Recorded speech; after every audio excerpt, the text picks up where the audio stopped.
Girl, it feels so good to be out here today with you. Thank you for spending some time with me. Thank you for coming. I mean, I actually am enjoying speaking with people, kind of Yes, face to face. during this crazy, crazy time, right? Yes, ma'am. Oh my gosh. When I sit out here and look at this truly does make me miss living in Granville County, like just this part of Granville County. How did this even come about for you and John? Oh, it's a great story. John and I'm originally from Knightdale, North Carolina, and John's from Pennsylvania, and we met in 2007 and got married in 2009, and between the two of us, we have 6 kids. Oh, wow. So I have 3, he has 3. We have a total of 3 girls and 3 boys. So we're kind of like the crazy Stevens bunch, we call it. But once our kids grew up and moved out of the house, we lived in this big house in Raleigh in a subdivision, and there was no one there, just the two of us. Mm-hmm. So we decided one day after just driving around that, you know what, we're ready to take a different avenue in life, seek our roots, get back to the country living. And, we went through several phases and saw different properties and stuff, but once we came out here and saw this was our slice of heaven. Yeah. And it just worked out for us. So in 2012 we made the jump. We sold both of our homes, sold all of our big furniture, got a pack rat. My idea was to buy a RV, live in that, because John promised me that it was going to take 6 months to build a house. Oh, wow. Originally, it was going to be a house barn. We were going to live upstairs, but, working with the county, we found out that everything had to be up to a residential status, so it was going to cost too much money. So John said this process would take about 6 months. So I was like, for 6 months, babe, we can live in an RV and afterwards sell it and get our money back. Well, moving forward 2.5 years. Oh, wow. No water, no electricity. I was kind of done. Still living in the RV? Still living in the RV. Oh, wow. We lived off rainwater. We would go over to my daughter's house and fill up 5-gallon water jugs. We went through 4 generators, lots of wine, lots of intimate conversations around a fire. It was a great time, and I wouldn't take it back for anything. Right. But I'll never do it again. Do you feel like, though, that time maybe gave you time to visualize all this and to figure out what you guys wanted, maybe? Absolutely. This vision changed many times. It came from being, we were going to live in a barn. We were going to live upstairs. Downstairs was going to be his workshop. To, we're going to build a house. And then John was going to build a smaller barn to where, our daughter got engaged, which is where the concept of weddings here at Crawley Farm came from. She got engaged and wanted a barn wedding. So we knew we were building a barn. We're like, you're going to get married here, because at this point we can't afford for you to get married anywhere else. And it just came alive at that time. So April 2015 is when the completion of the barn happened. My daughter's wedding was May 23rd, 2015. And that Wednesday we poured concrete, and that Friday electricity was turned on, and that Saturday was her wedding. Wow. So, and then after then, when her pictures got out on Facebook and people started seeing pictures of her wedding, the phone calls just started coming in, like, I want to get married at Crawley Farm. And so it came from being a place where we were going to seek, peace and tranquility to, we're now sharing that with people like you. So That is so interesting. So where did the RV sit on the property? Did it sit on where the house is, or where? No, if you see that clump of trees over there where the benches are, it sat right there where that pile of gravel is. Okay. So, and we overlooked the pond, and that was our fire pit that, sometimes we would just have a fire. Sometimes we would cook dinner on it. But we always had like a bunch of family and friends all the time. Now, mind you, back when we lived in the subdivision in this 3,000 square foot house, people randomly came over. It was just John and I. You move out on 55 acres in an RV, and people are out here every weekend. Yeah. So It's like Party Central over here.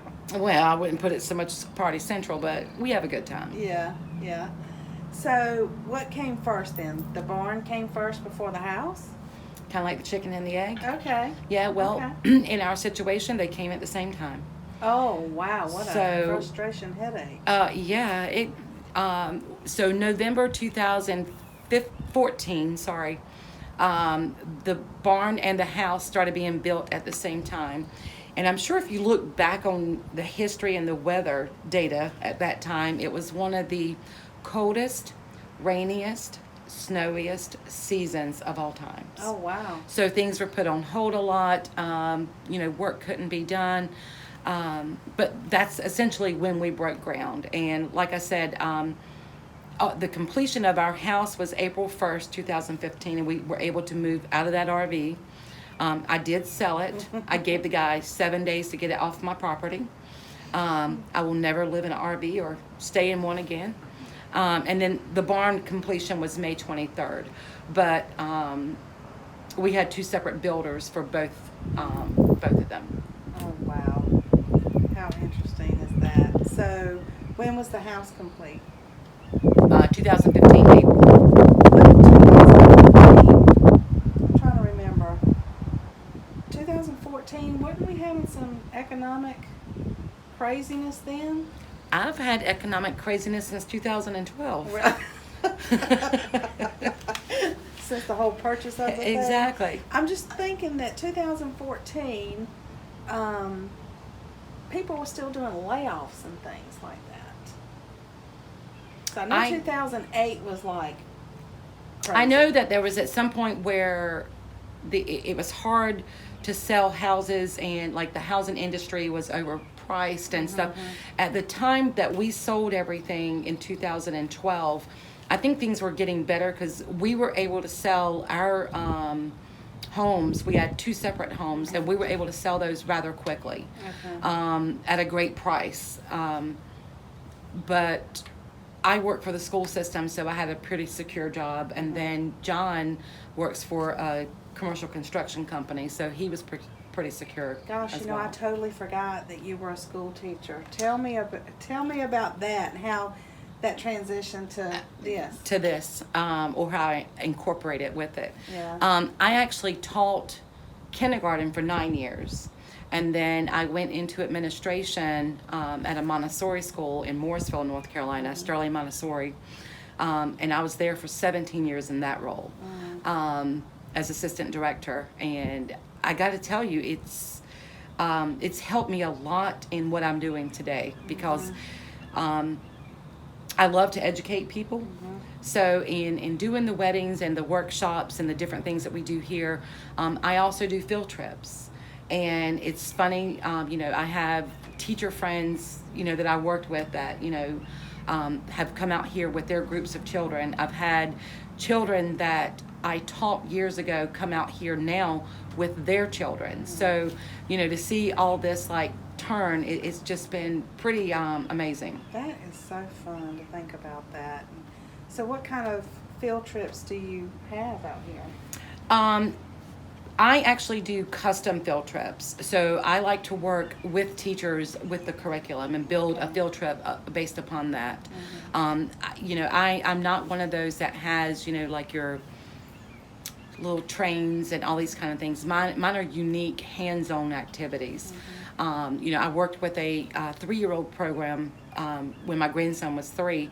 I called it my tater tot program. And I would read a story, we'd have a story time, and then we do a hands-on activity based on that. We did one with, Beauty and the Bees instead of Beauty and the Beast. That's fun.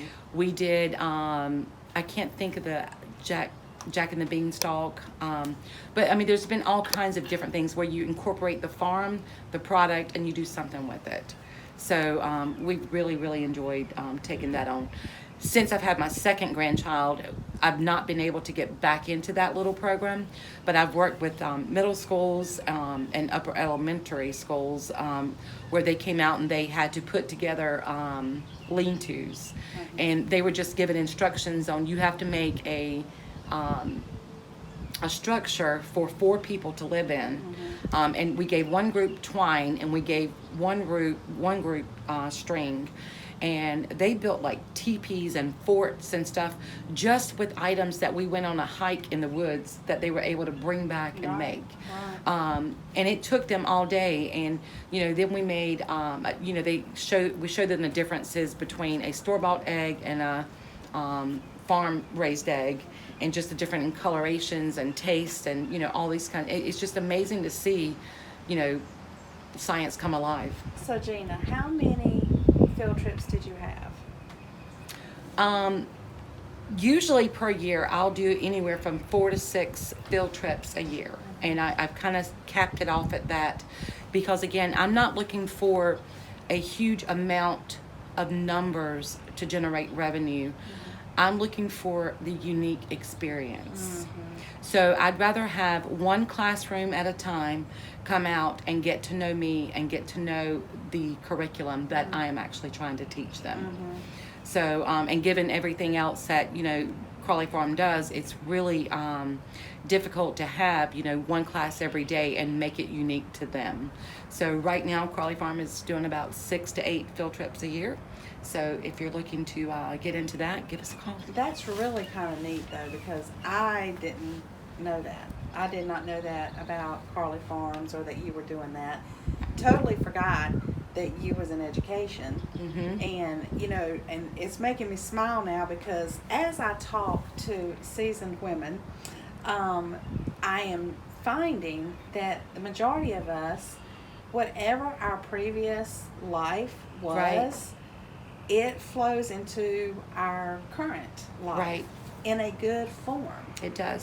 So even with my business, my degree was accounting. My minor was marketing. So you're totally night and day.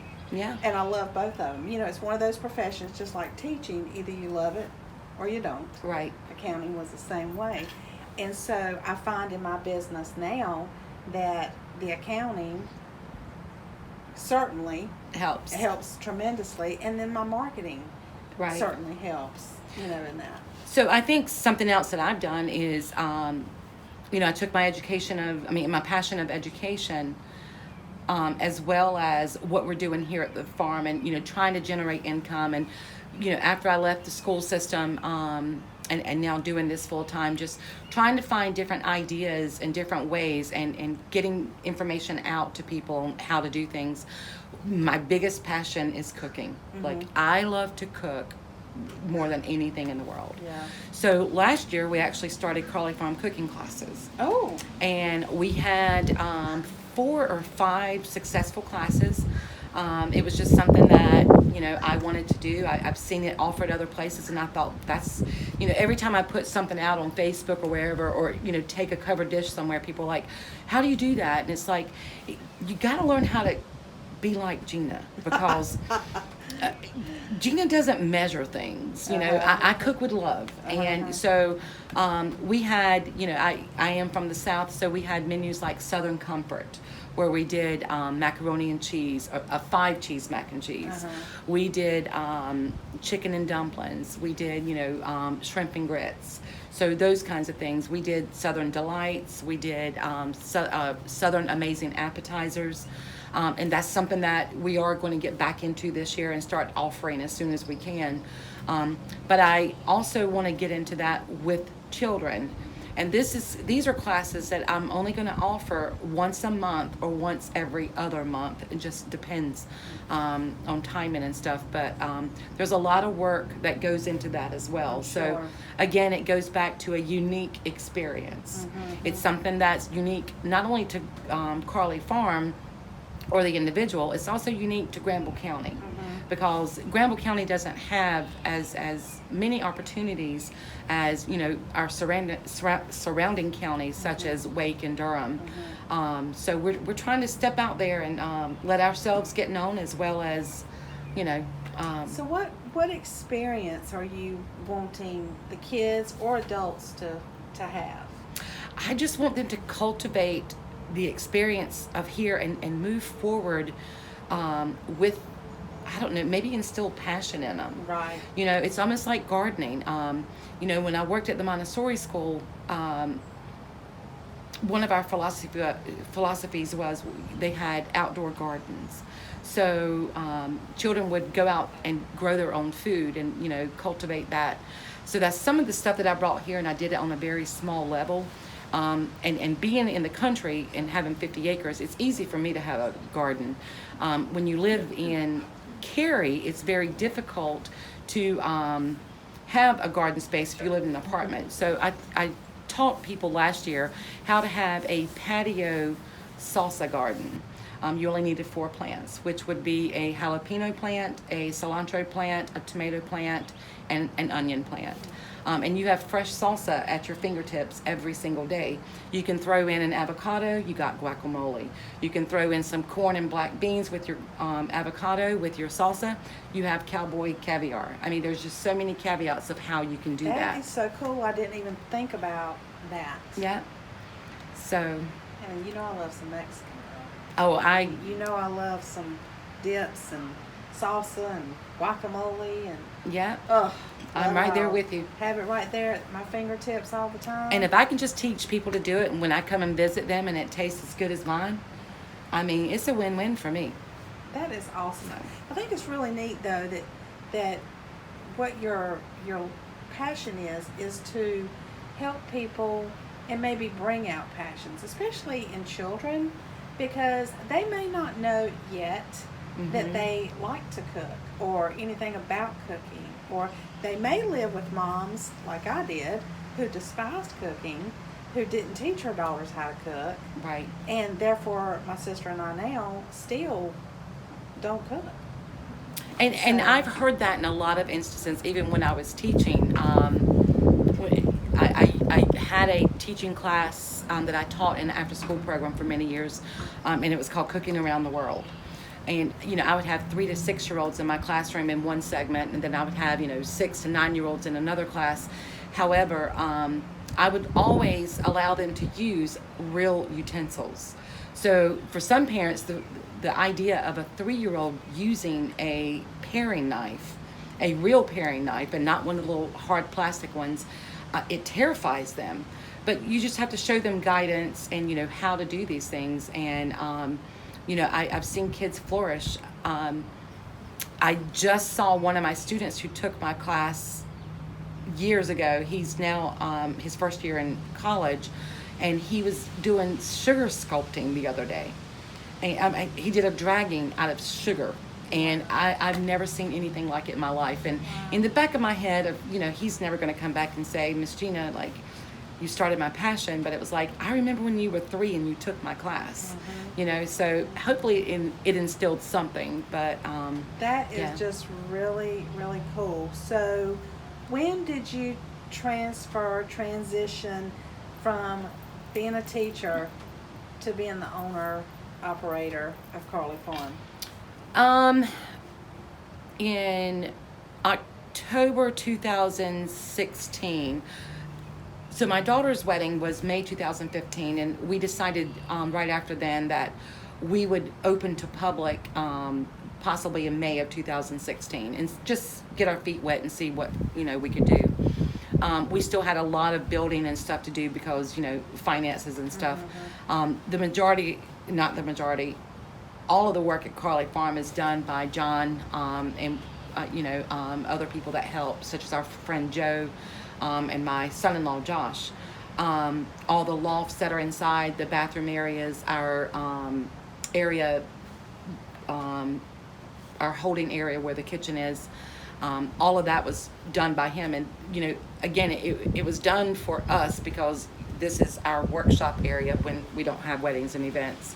But there was a change in the school atmosphere that I worked at the time, and it was sometimes you just know when to go.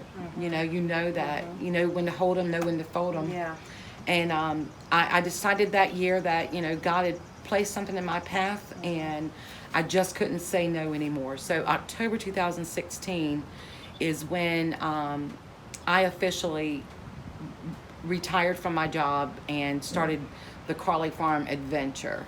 And I can tell you it's one that I wish I knew 10 years ago, to have more experience in this.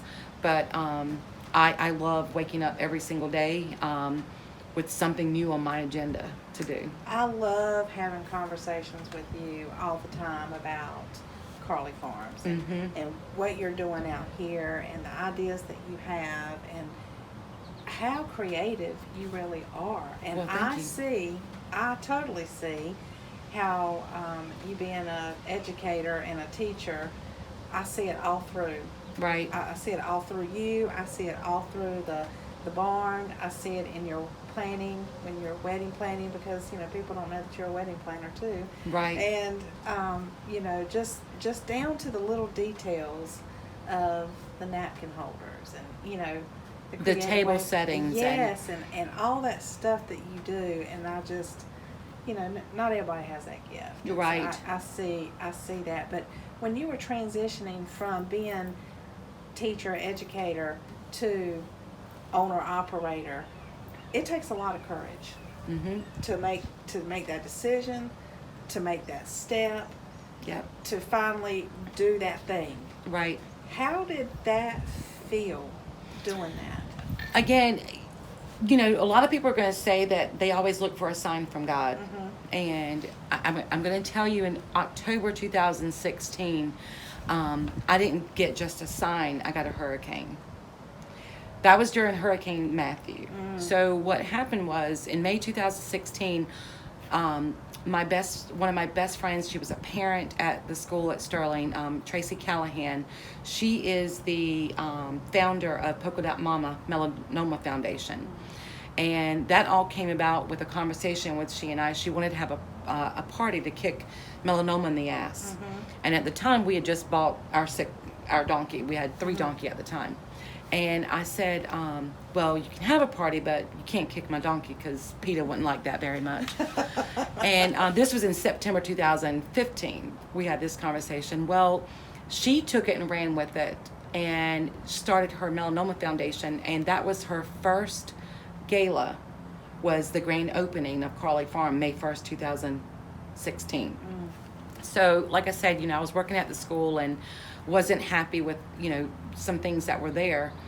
And we had not booked any weddings. So I was like, well, maybe this is not going to really be, So it was in October, I made the decision to leave the school, and Hurricane Matthew started to come through.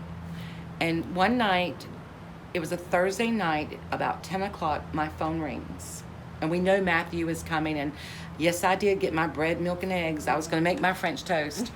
But anyway, I got a phone, and this girl, she's crying on the phone. And apparently she was supposed to get married that Saturday in her grandfather's backyard. They had rented a tent and tables and all this kind of stuff. And they were like, we can't rent the tent due to the hurricane force winds and, all this kind of stuff. Can we get married at Crawley Farm? So I said, let me give you a call back. Let me talk to my husband. So I woke John up and I was like, hey, here's what's going on. He said, absolutely, let's do it. Let's help this person. We have the means to help them, so let's help them. So I called her back and I said, yep, we can do it. Now, mind you, we were not set up for a wedding. I mean, we were still going through building stuff and, getting things ready. So she ended up having her wedding here that Saturday, but that Friday, she comes out and sees everything. She signs up. She wants to get married here. By the time she left to go home, my phone rings again, and it's another crying bride. And she's like, I'm supposed to get married in Hilton Head, South Carolina at an all-inclusive resort. She said, on Sunday, she's like, and they've evacuated Hilton Head. Can you help me? So I look at John and I was like, I guess we can help this one too. So she was like, I don't have decorations. I don't have anything. So I said to her, you know what? Let me call Saturday's bride, Tammy. I was like, let me call her and find out if she'll let me use her decorations. And then I have stuff that's left over from my daughter's wedding, and you can just use those. So I called back Saturday's bride, and I told her what was going on, and she gave me all of her stuff. Oh, wow. And she paid it forward to the next one. So since then, of course, looking at Carly Farm and setting up for weddings and stuff, you start thinking about how to generate income, or to make money on these things. And you could rent out a lantern, you could rent a table cloth or whatever. Our philosophy has been pay it forward. So after every single wedding we actually have brides coming to us asking us, what do we need for them to get to pay forward to the next bride? And I have a networking group for my brides only on Facebook, and they're in there talking and bartering back and forth with each other about, hey, let's go in together and buy glassware, buy dinnerware, and it's just a beautiful thing. So wow, that is kind of a neat so concept. like I said, when you want that sign, I got a hurricane. Yeah. That's really where it started. Was Well, I think for with that. some of us women, it takes a hurricane to make us make that decision, Right. to make us make that move, to make us that leap of faith. that whole leap of faith, because it's hard. Yeah. Oh my gosh! Oh, I can't even tell you my story. It's hard. Yeah. But you know when you make it that it's right. Right. You know when you finally make that leap, that Right. step, Right. it's right. Yep. Doesn't mean that the corona's not going to hit. That is correct. Doesn't mean that another hurricane's not going to come through. But when you know. That is correct. And even through this corona thing, we're having to work a little different. But I'm thanking God through the whole process that I can be creative enough to work and pivot and shift instead of somebody laying me off, Right. instead of somebody telling me, what hours I can come in and do whatever. I'm enjoying that part. Right. Through this. And I know with your business here at Carly Farm that, you're getting creative and, things are shifting a little bit. And, Yep. Hopefully through this time for you, maybe there have been some more things that Gena has come up with. And There absolutely has, and I look at things. I'm such a frugal person. Like, I look at things like, how is this done? How can I do it? How can I save money? And how can I help my clients save money? Right. And some of these things, as silly as wedding favors, those can get really expensive, and they don't really mean anything. I mean, many weddings we've had here, people do a mason jar, and that's the wedding favor. I can tell you, out of 100 people, the bride ends up taking 80 of them home. People just don't take them. Some of them, they'll make, I don't know what, but I can tell you, it's not really worked. But what does work is a Carly Farm product. We make soaps, we make candles, we have our own Carly Farm honey. So this is a product they buy from me. I label it with their information, with Carly Farm's information.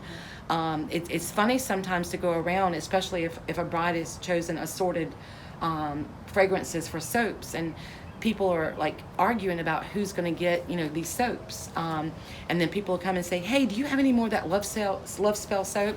And I'll go home, and I sold one lady 20 bars of soap during a wedding. So as of right now, we have a little area behind our bar area that you can buy Carly Farm products during a wedding. Our soaps are kind of unique. They're made with goat's milk, not my goat's milk. And some of them are made with donkey's milk, not my donkey's milk.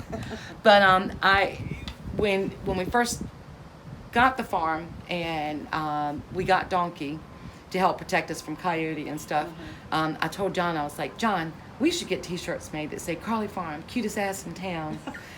He's like, that is so you. Yeah. He's like, no. I said, yeah, but come play with our ass at Carly Farm. He's like, no. I was like, come on, John. Like, people will buy that. I'm looking for a way to sell something. Yeah, you need that catchy phrase. Yeah, looking for it. So I started making goat's milk soap and, these kinds of products. And all of a sudden, I came across donkey's milk. And I was like, hold up, stop the madness.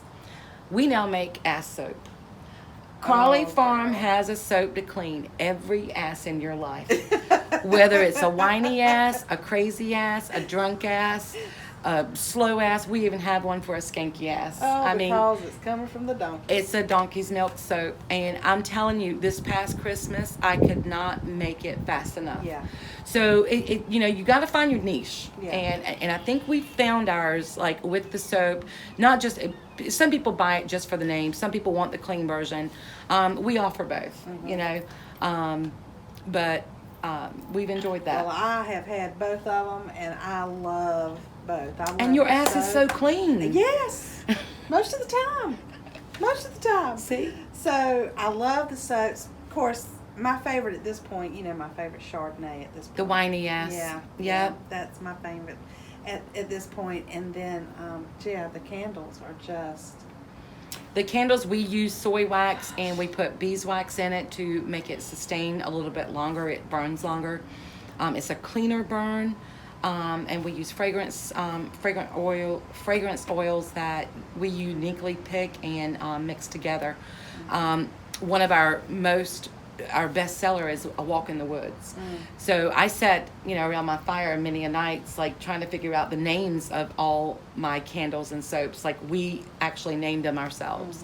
So A Walk in the Woods, it smells like you're actually taking a hike, through Snoop's Loop, which is one of our hiking trails. And you can smell those evergreens and those oak trees. And cedar. It's a beautiful, clean smell. I'm a huge coffee drinker. Morning coffee is one of my favorite, second best-selling candles. It smells like Starbucks on crack. It really does. You can only burn it. It really does. Yeah, you can only burn it like an hour at a time because it is that strong. But we have lavender. We have like 12 or 14 different fragrances that we actually make. And I also do workshops for those for my public to learn how to make soaps and candles and to make their own wedding favors. All about that education. All about that education. I'm going to try to make the money, but either I'm going to make it from the product or teaching you how to do it. That's one of my favorite things about businesses and my business too. I don't feel like we need to sell. I think education is so important. So whatever you're educating on, whether it's soaps or skincare, makeup, whatever, just educate people about products. Let the consumer make the decision. Right. Being the pushy salesperson is not cool. That's not where it's at. That's not where you're going to build your customer base. That's not where you're going to build longevity. Right. And you're not going to get good word of mouth, which is still the best. It is absolutely the best. So the whole education piece of sales, I think, is what people miss. Right. When they are in, not even sales, but just like even in your business. I love that whole aspect of how you're educating, and even in some of our meetings that you and I are in some of the time, I look at you and you're trying to educate people, sometimes in a different way, but however they need to hear it, right? Educate them on how things should really be. And, should be. Step back from stuff and take a look at it like this and, just, educating that. So you can tell that is always at the forefront of your mind. It is. Always at the forefront. So do you do anything else here at Carly Farm? I know you're an event planner for some of the brides. I am the wedding, coordinator for them. And again, it goes back to those things of, one of the other mission statements of Carly Farm is to create a unique experience for a bride where she has her dream of her weddings at a price she can afford. And we know things are very expensive in life, but if you put the word wedding on it, it triples. Carly Farm, one of the things we pride ourselves on is I give them from noon Friday until 9 a.m. Sunday morning for their wedding. I am the wedding planner for that. I am the coordinator for that. I meet with my brides multiple times a year. They don't just have to where they can come out twice and then it's, a fee on top of that. If they want to come every weekend and take a look and measure something, I'm totally okay with that.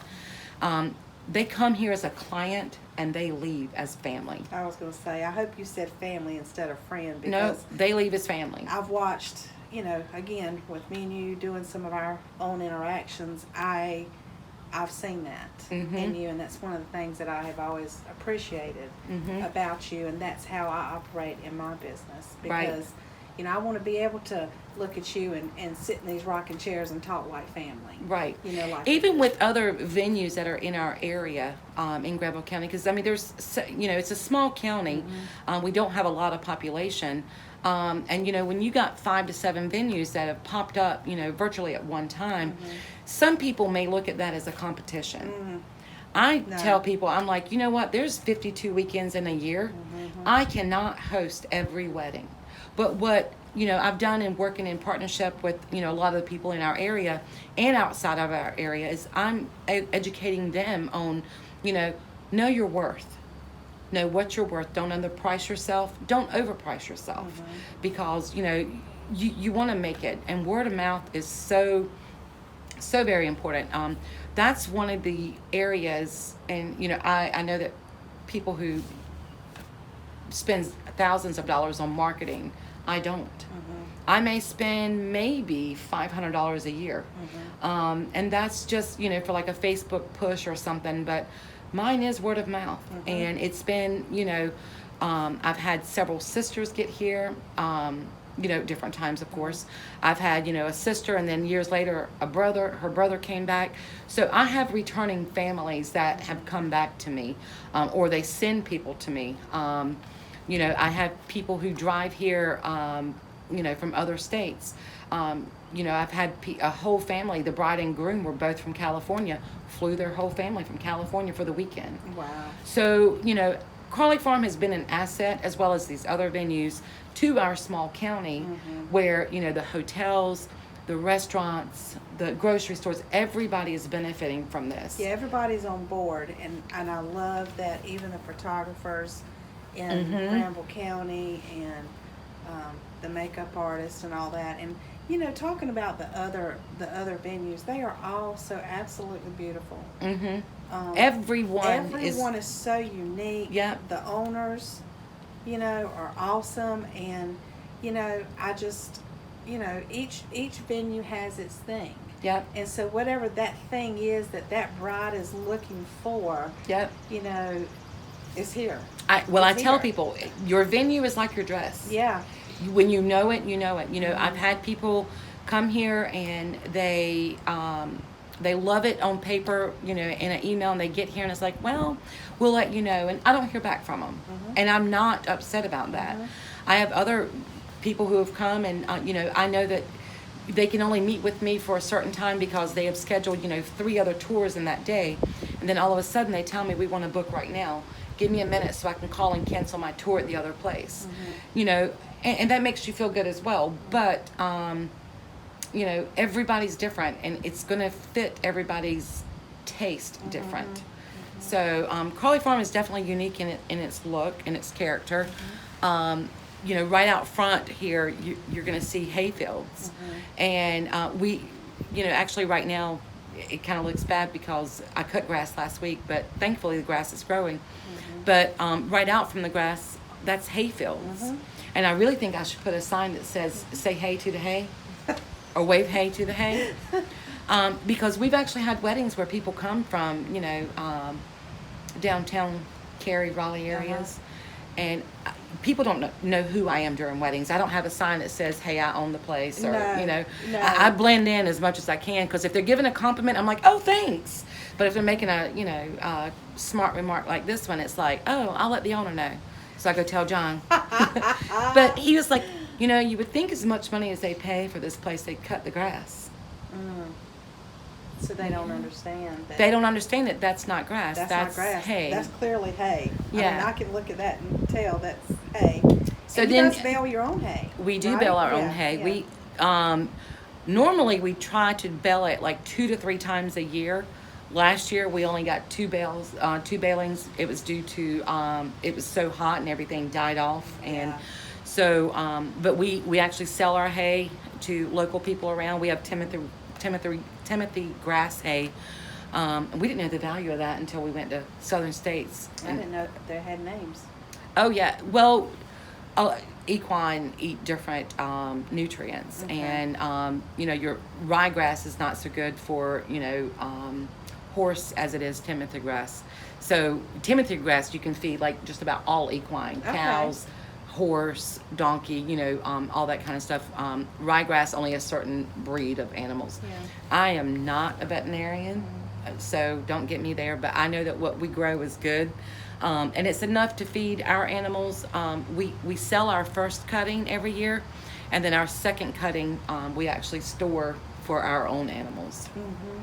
So Smart business. you got to be smart at it. Smart business. So I know that you're adding on to Carly Farms. What are we adding? We're adding a storage facility / workshop for me. As I said to you before, we have candles and soaps, and right now I'm making a lot of that out of my house, sometimes out of the barn. But I need an area that I can actually get out of my house and work in. And sometimes, it takes a lot more to heat up and cool this barn than just a small little area. Right. And we're hoping in this area with the workshop that my educational workshops will take place in that little area, as well as the storage rooms, which it could also be like if we have a bride and groom come, if they need to get changed or whatever, they can get changed in there, because we don't have any of that. I mean, we're a working farm right now.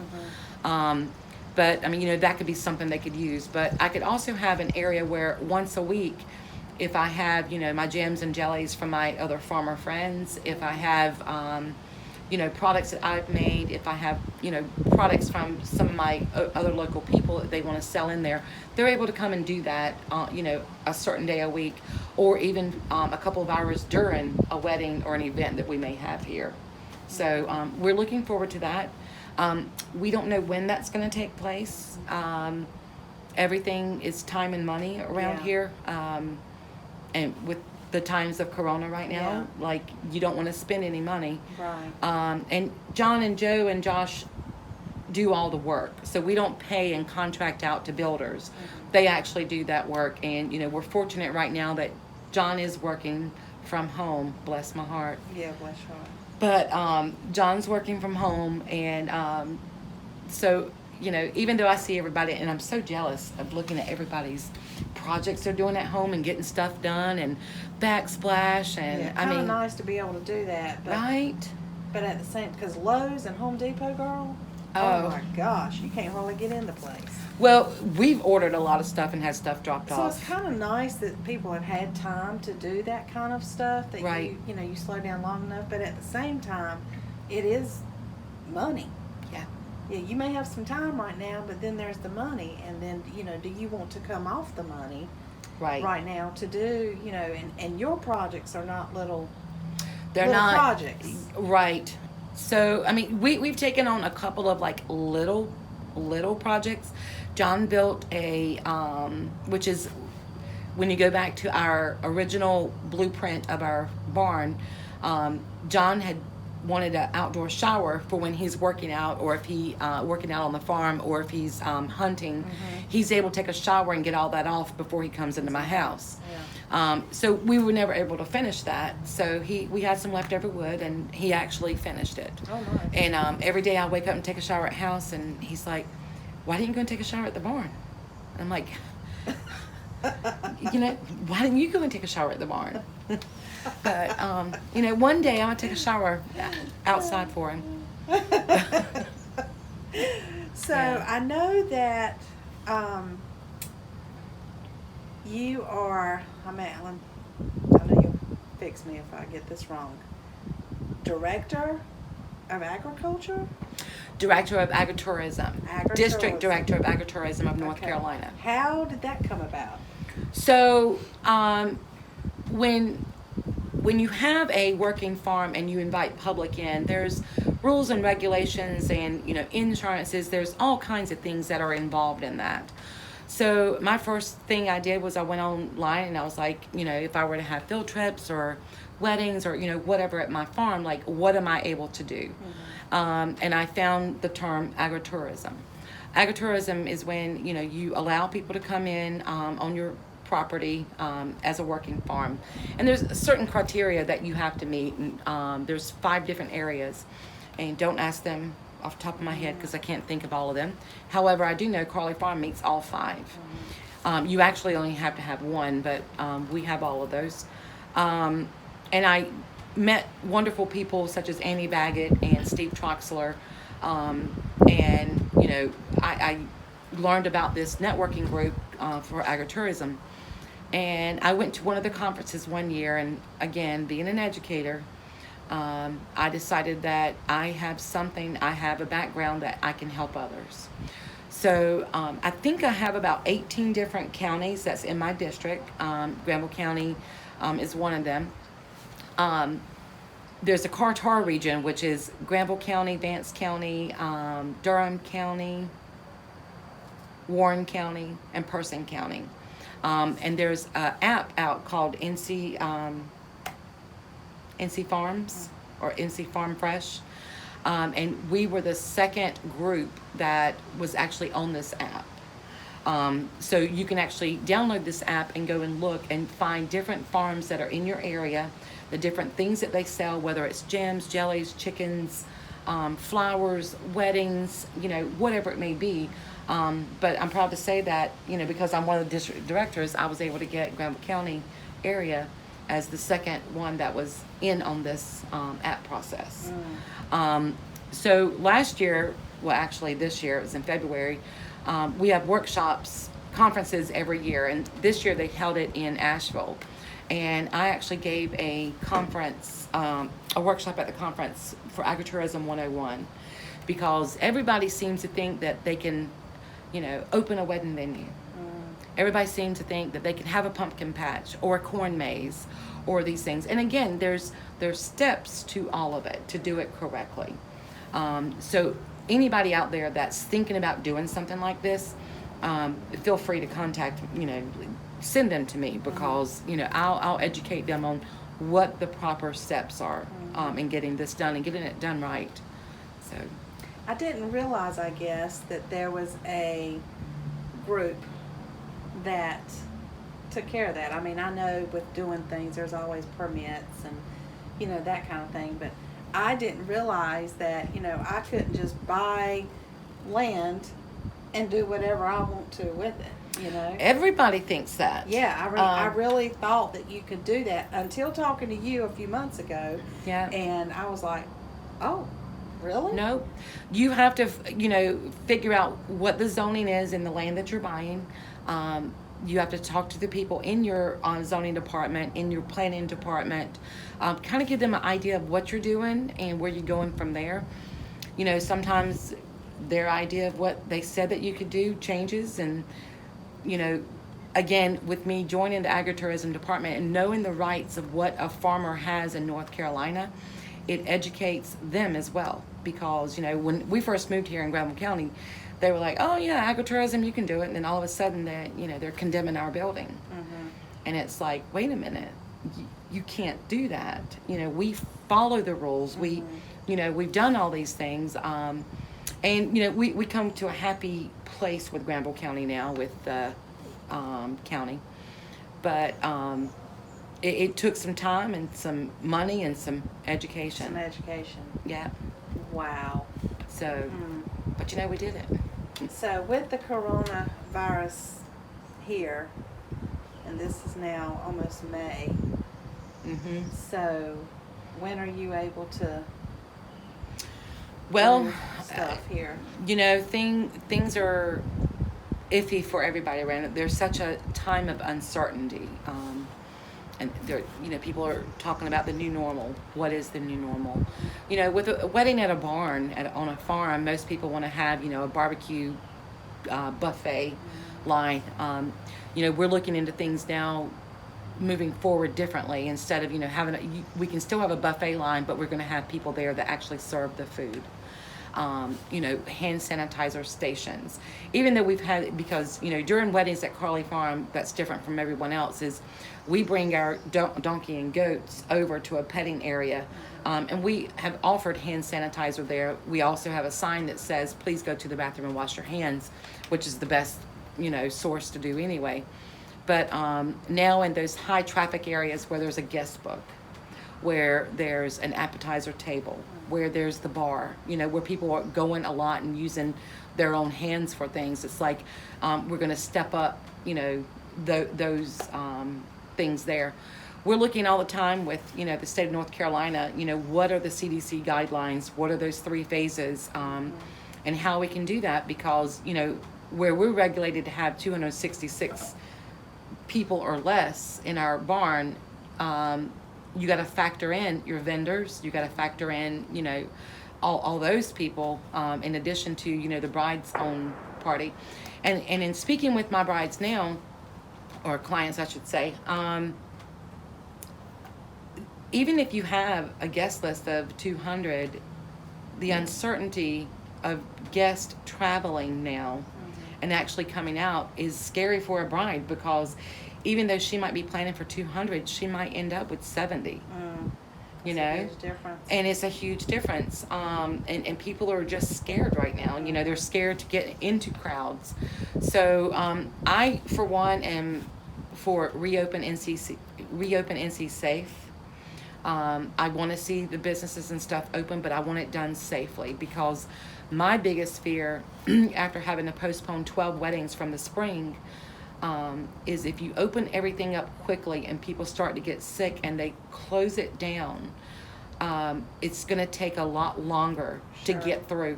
Plus, you're moving into the fall, which is moving into flu season and everything else. So my fear is if we reopen everything so fast now, it's going to stop the real progress for the fall and winter. Right. That is such a true statement. Yeah. Yeah, and it is kind of a unknown territory.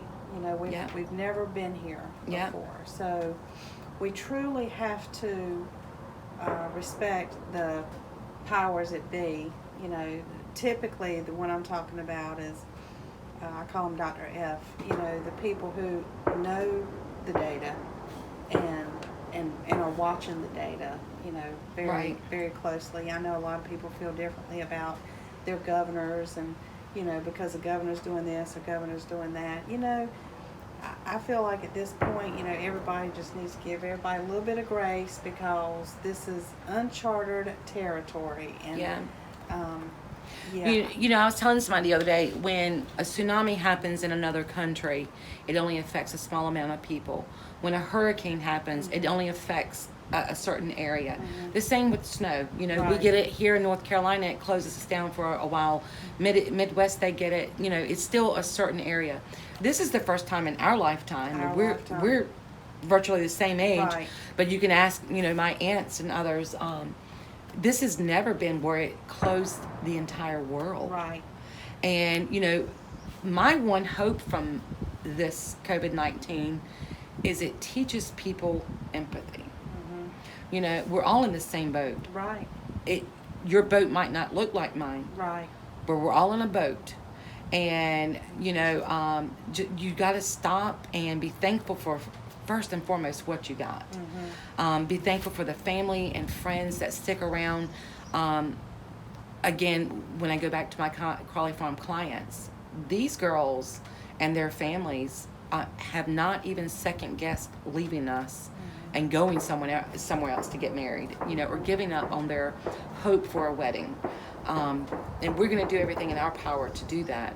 But, it's really a scary time, and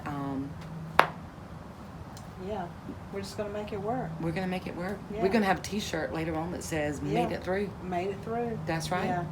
You know, it's just, it is kind of a difficult time. So some of the other trends that we're seeing here with the COVID-19 is, you know, a couple of my brides want to get married on their wedding date And then they're going to celebrate in 2021 their first year anniversary, which I think is pretty cool. That is really cool concept. And that's because their date meant something to them. It's either the date they first started dating, it's their grandparents' anniversary. There's something to that date. So we're going to do everything we can, because right now I believe we can have 10 or less. So we're going to offer like elopement little packages like that.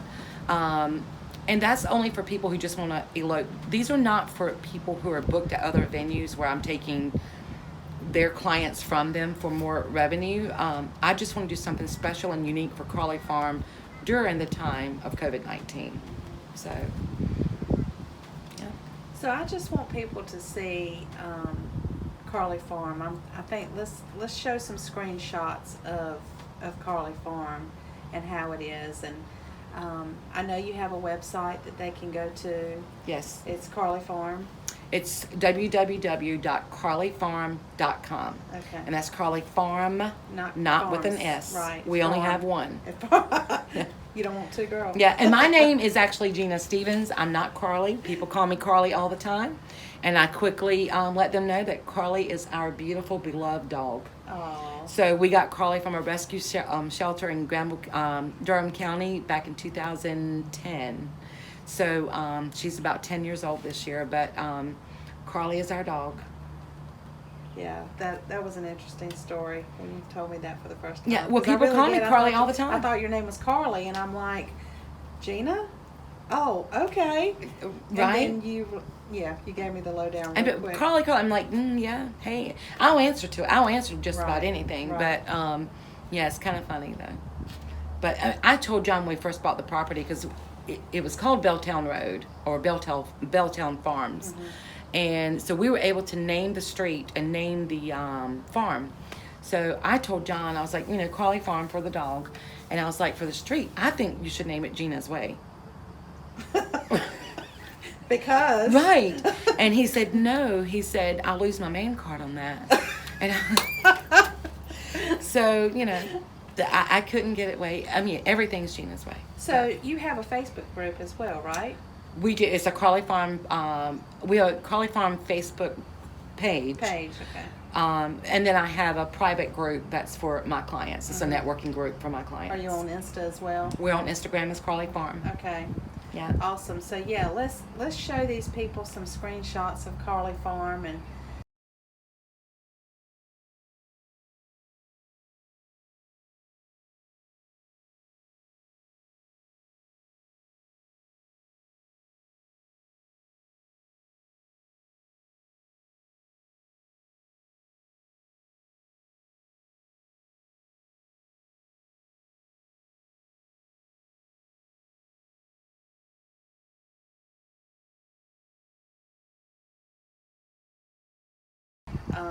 Thank you so much for your time. Oh, today. you're welcome. This has been great. Yeah. I'm sorry I didn't have time to cook something for you today. Yeah, I was looking for some of that. Next time. Yeah, because the soups and everything I've always ate are Next time I make some, I'll call you. fabulous.